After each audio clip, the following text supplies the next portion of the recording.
All right, welcome to Basement Movie Room. We're back. We're back again with a not surprising movie. If you watched our last review, One Cut of the Dead, which is a Japanese film from 2017. So this film, I read up on it a little bit before we went on the review. So it came out and was in theaters in Japan for 6 days, and then it got picked up. Yeah, for by Shudder. And so I bought the Blu-ray of this recently, and it's a steelbook, which is really awesome. And like it got a theatrical release for 6 days, and then Shudder picked it up. It got very popular. It got another theatrical release in Japan and the United States. And One Cut of the Dead is an interesting movie. Very. So yeah, basically, we start out with a 25-minute scene of basically one cut of this scene of these actors filming a zombie movie where just straight B. Yeah, it's absolutely terrible. Which we're used to watching. Yeah, B movies.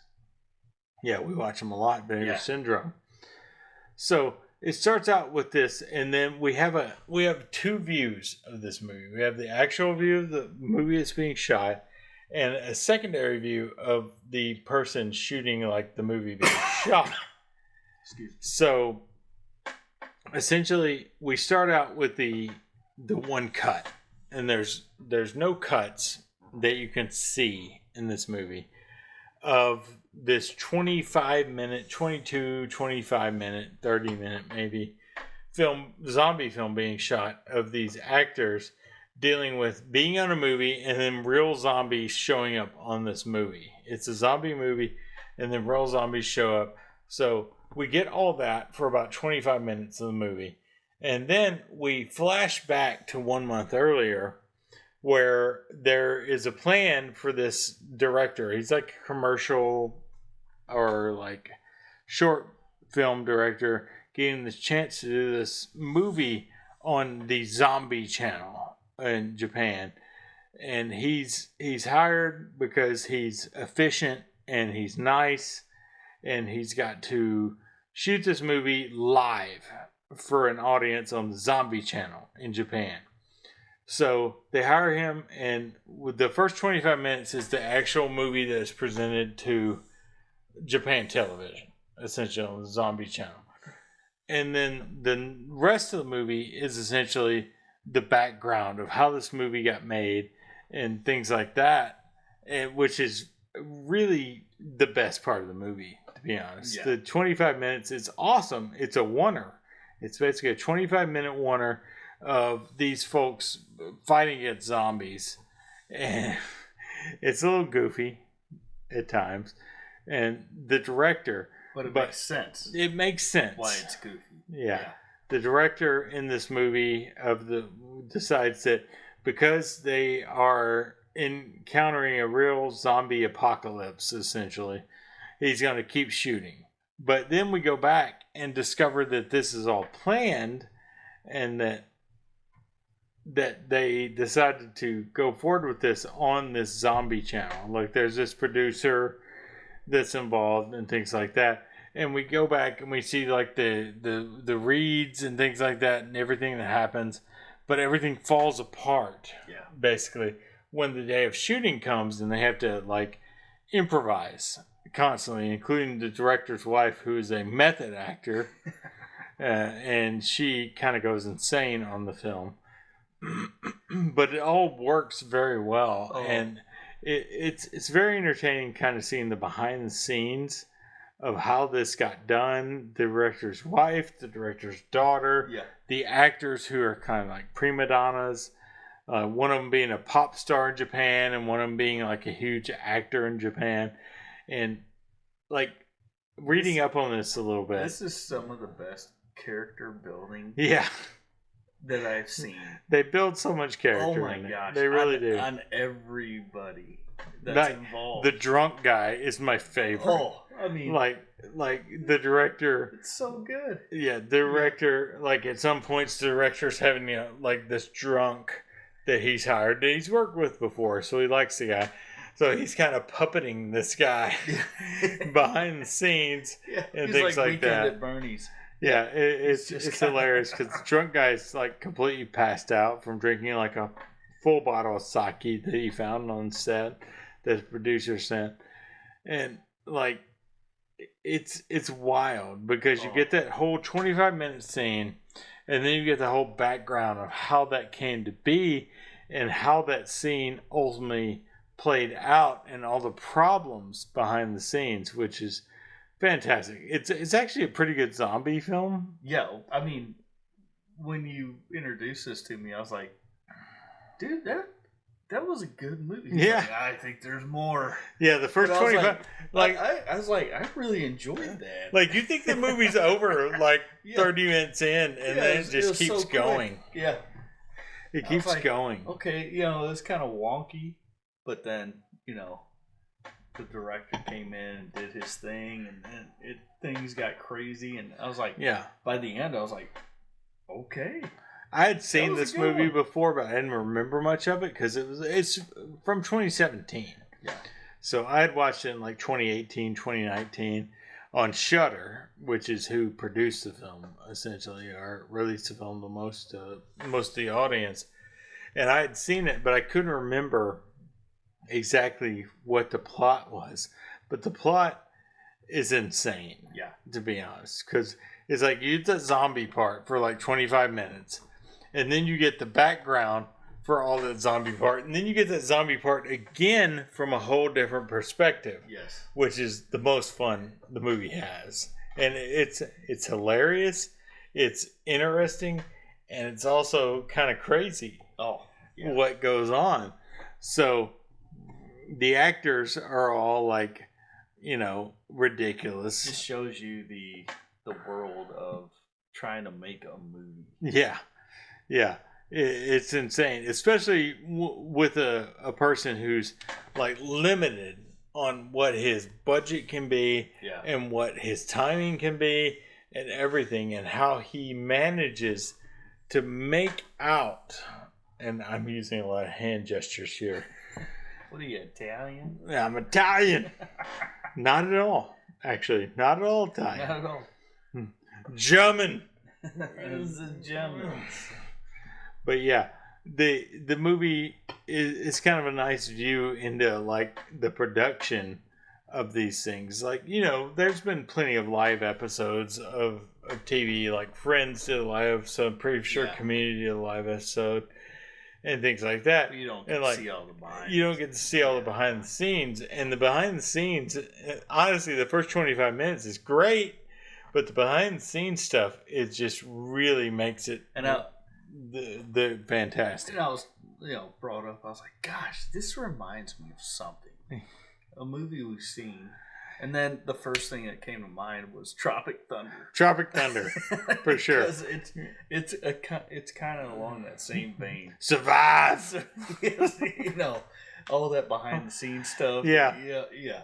And there's somebody still filming all the things that went wrong in the filming, and that they had to because they were live in this movie. It's a live one cut.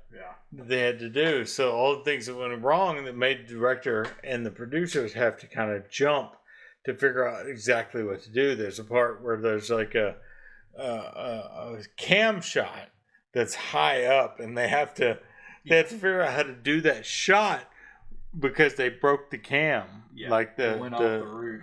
It went off the roof, so they had to figure out how to. And they're doing a cheerleader pyramid to get that shot in the final scene of the show. And the one girl kept falling off the pyramid. Yeah, and so they keep having to pause and say, make it go longer, make it go longer, make it go longer. And then you go back to the original 25 minutes. Yeah. And you're like, oh my God. That's what they did. Makes sense. That's what they did. Yeah. It makes sense why she said stop and the zombie stopped. Yeah. She said, stop, please. Yeah, and he would stop. Yeah. They would slow it down. the actors and actresses would have to slow it down while the director's sitting there like holding his hand up. And it's just, it's fantastic. If you have Shudder, it's on Shudder. Oh. There's also like the Blu-ray, which I have, which is like, I bought it for $13 on Amazon. It's worth every penny of that. Absolutely. To be honest, to have this movie, it's just like, it's such a good like behind the scenes / faux behind the scenes like view at filmmaking. Like, and I couldn't help but think of like 1917 when I was watching this. And I mean, like I said, some of the best character building in this movie is behind the scenes. And you're like, oh my god, this guy, that guy. I saw him in the corner. And what all was of he doing? All of the like the original 25 minutes makes way more sense when you get that background with the guy that's drunk and he's just acting crazy, like he's doing all these karate moves as a zombie, and it's just like he's fucking completely drunk and out of his mind. He's Weekend at Bernie's, and then he comes to God. And then you had the one guy that you called McLovin. I couldn't get out of my head. Like McLovin. Japanese McLovin. The guy is 100% McLovin. Because he's just, it's insane. Yeah. But yeah. So yeah. So much fun. Yeah. Oh, this movie's so much fun. This is a movie that I would go back and watch again. Oh, this is my second time watching it. And like, I remembered things that didn't actually happen in this movie because I don't know why. That's a penis. There's no penis in this. There's no penis. As opposed to Bring Her Back, there's some penis. Yeah. So, yeah, I mean, that's One Cut of the Dead. It's really good. It's one cut. Like, seeing the behind the scenes is so much fun in this movie because, like, blowing the blood at the end, like, with all that, it's just fantastic. Yeah, absolutely. So much fun. Yeah, it's a ton of fun. So, soundtrack-wise, there's not much here. It's like a free soundtrack. Yeah, this one's, kind of a generic. Yeah, it's generic. But like, we're listening it's to... supposed to. We have the menu up, and it's playing this, like, drum beat. Yeah. And it's like, that's pretty much the soundtrack of the whole movie. And if you don't mind subtitles, of course, this is in Japanese. You don't even need them, to be honest. After a while, you're like, you don't even need them, because they're not important for the basis of the film, other than figuring out, and just watching the movie. You could watch it with no subtitles, and understand the one guy's a drunk, the one guy has some stomach issues, and the other two actors are kind of assholes because they're like a pop star and a super serious actor. And the awesome thing at the end, after the credits are rolling, you get another angle. Yeah. From another guy shooting the movie. Yeah. Yeah, there's so many little things. The Jackson 5. There is the Jackson 5. Like, literally. I was told not to use a certain term. Yeah, you don't want to use that term. But, like, they stole the Jackson 5 ABC theme for this movie, and it's fucking hilarious. I had a funny name for it. For this is like kind of a Shaun of the Dead for Spooky Month. It's comedy, but it's serious zombie movie as well. I mean, I'll be honest, like the first 25 minutes is a serious zombie film that is not terrifying per se, but you feel like the characters are in trouble. Yeah. You feel like the characters could actually be in trouble, and then you jump to the fact that no, they're not in trouble. This is all just bullshit. For 1 month earlier. Yeah. The 1 month earlier. Yeah. And honestly, I think the best actress in the film is the wife. It's the wife. She's so fucking good in this movie. She's so good. There's one moment where it's like, what the heck? And then, that makes it's sense. like, I understand, because they they character build her as like a method actor. Yeah. And she seriously goes method in this film. So it's like, it's well done. So good. It's well done. It's very, very well done. Check it out. I mean, you'll appreciate it. Yeah, you will appreciate it. And watch it. You know, if you have to subscribe to Shudder, get a free trial, check this out, because this is going to be the one. It's a perfect time. It's a perfect time. But it's also, it was like $13 on Amazon. If it's $13 for the steelbook, get the steelbook, because I would recommend this movie for sure, because I obviously bought it myself so we could watch it. Yeah. We could do ratings. Oh, we're rating this one. And you're going first. Out of a fiver. Fiver. Oh, I'm being very generous on my ratings tonight. I'm going to go a 4.8. Oh, even better than Bring Her Back. Yes, because this, you threw me for a loop. That was my intention. So I went into this. I thought we were gonna watch another, B movie. And it's not.